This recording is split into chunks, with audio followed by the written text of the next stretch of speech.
sejam muito bem-vindos ao nosso canal Pensando em Direito com você. Hoje o nosso convidado é o Dr. Bruno Sondrin e ele vai nos falar a respeito do Código de Defesa do Consumidor, vai falar a respeito dos seus direitos enquanto consumidor. Dr. Bruno, muito boa tarde. Boa tarde. Há umas perguntas aqui que surgem, não é, para que nós possamos ajudar os consumidores. A primeira delas é como se aplica o Código de Defesa do Consumidor nas relações comerciais. É importante a gente poder entender isso, porque o Código de Defesa do Consumidor ele só vai se aplicar nas relações de consumo, ou seja, aquelas onde há um fornecedor de serviço, onde há fornecedor, onde há produto sendo vendido. Então, todas essas relações elas vão se aplicar ao Código de Defesa do Consumidor. E é importante porque essas relações elas são regidas de formas diferentes do Código Civil. Né? Ela vai viabilizar ali, ela vai dar uma hipossuficiência, viabilizar a diferença em quem fornece um produto e para quem está ali consumindo aquele produto. Diante de tantas informações que agora o consumidor possui, como o Código de Defesa se porta diante dessa situação? Na verdade, o código, inclusive, ele obriga toda a informação do produto, deve ser visto de forma clara. Inclusive, há leis locais, há leis municipais, há leis estaduais e federais que obrigam que essa clareza seja exposta no próprio produto. A exemplo hoje de preços. Né? É obrigatório que tenha ali exposto o preço. É obrigatório que seja exposto, a exemplo, proibição para menores. São algumas das possibilidades que o Código trouxe de obrigações para expor clareza no produto. Falando a respeito disso, temos visto em diversos casos em que há uma contradição, uma discrepância entre a oferta, né, a publicidade que se tem, né, e o valor final ali daquele produto. Isso tanto nas lojas físicas quanto nas lojas virtuais. E aí, nesses casos, como fica a situação do consumidor? Bom, é bom lembrar que o consumidor ele deve ser servido pela oferta. Sempre que for ofertado, seja a loja, seja a empresa, seja quem for, uma vez que for exposta a oferta, ela deve ser cumprida.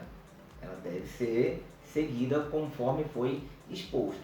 No entanto, há aqueles enganos, né? E aí a gente pode falar daqueles enganos bem toscos, digamos assim. Por quê? Pode haver ali uma troca de produto e ocorre muito em supermercados de uma pessoa, às vezes até intencionalmente, mudar o produto de local e ter aquela diferença de preço. Então, quando há uma diferença muito grande, muito clara, muito óbvia, então o fornecedor ele não é obrigado a modificar, a vender naquele preço que foi até então exposto, quando trata-se de um engano ou um equívoco. Fora dessa situação, ele expõe e é obrigado sim a vender da forma como foi exposto.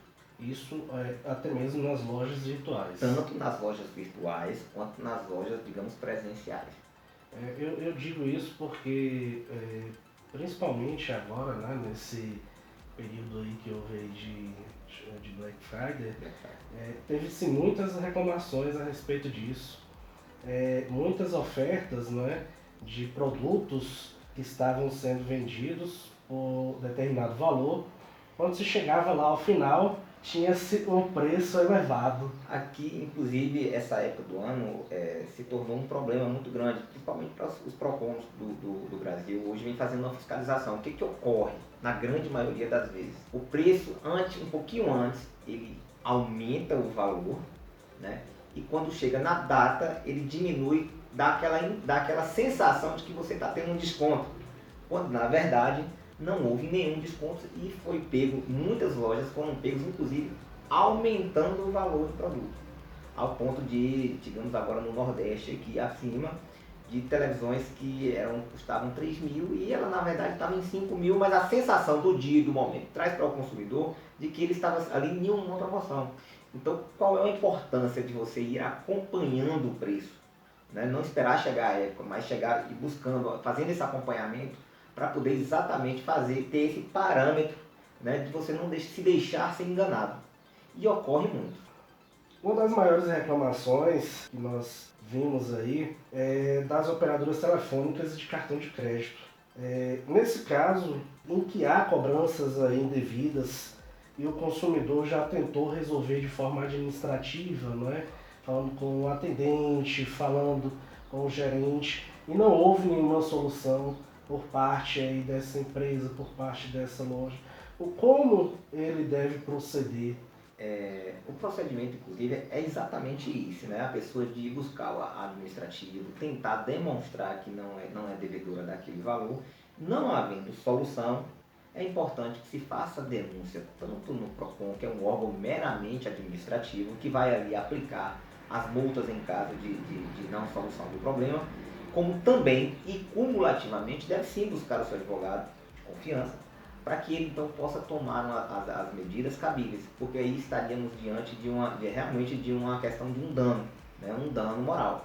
E hoje nessas situações a jurisprudência vem entendendo de que há o dano pela perca do tempo útil da pessoa, que é o que? Aquela tentativa de resolver, né? Aquele momento que ele está tentando resolver algo que ele não teve culpa, que poderia estar no seu trabalho, que poderia estar com sua família, aquele tempo ali despendido para resolver aquilo, estaria então para ele um dano na vida dele, em razão de não ter ali a solução praticada pela empresa naquele ato administrativo. Superado isso, só mesmo as ações judiciais para que ele possa ter o seu dano reparado. Ainda nesse assunto, caso o consumidor se dirija aí a um determinado estabelecimento e chegando lá ele tenta efetuar uma compra e lá ele acaba tendo uma surpresa, né? Ele descobre que o seu nome está negativado. Como ele deve proceder? É uma situação que, por incrível que pareça, é muito comum. É muito comum que as pessoas hoje vão a bancos, vão a lojas, enfim, a todo o comércio e ali descobre que seu nome está negativado e ele não reconhece aquela dívida. Então a gente estaria diante, de fato, de uma negativação indevida que hoje é reconhecido pelos tribunais como um dano presumido. Caberia a ele, então, tão somente buscar também, além do meio administrativo, o judiciário para que esteja seu dano reparado. É um típico caso de dano moral presumido. Então caberia sim uma ação. Caberia sim uma ação.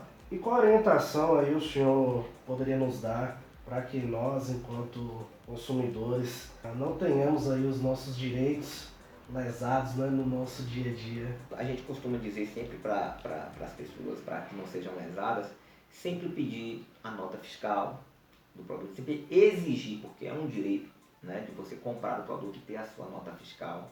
É importante que você pesquise, desconfie dos valores, confie muito do valor. Quando há a proposta de um valor muito abaixo, né, você está ali com um bem, aquele bem que brilhe seus olhos pelo valor, desconfie. Compras em sites, verifique, compre sempre no site que você já tem costume de comprar no site, então pesquise para saber se é de confiança. Busque os sites de reclamação para investigar as lojas, é muito interessante os sites de reclamação, porque eles te dão um norte, né, sobre aquelas empresas.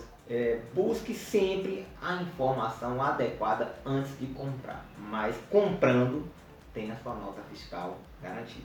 É ela que vai lhe dar amanhã ou depois o direito de poder reaver qualquer prejuízo, seja ela administrativa, seja ela em juízo. Doutor Bruno, muito obrigado aí por essa oportunidade que o senhor nos dá de trazer essa fala aí para nós. Desde já, vamos dizer aqui ao senhor que iremos voltar para mais outras entrevistas. A Sandrine Advocacia está aqui à disposição sempre para poder ajudar, para passar a informação, seja ela para os consumidores, seja ela para qualquer nível de pessoas que a gente pode estar tentando levar mais e mais informações na busca de sempre de soluções para todos, tá bom? Quanto a vocês, muito obrigado por acompanhar esse vídeo aí até o final e espero que venha mais. Muitas novidades aí para vocês. Um abraço e até a próxima.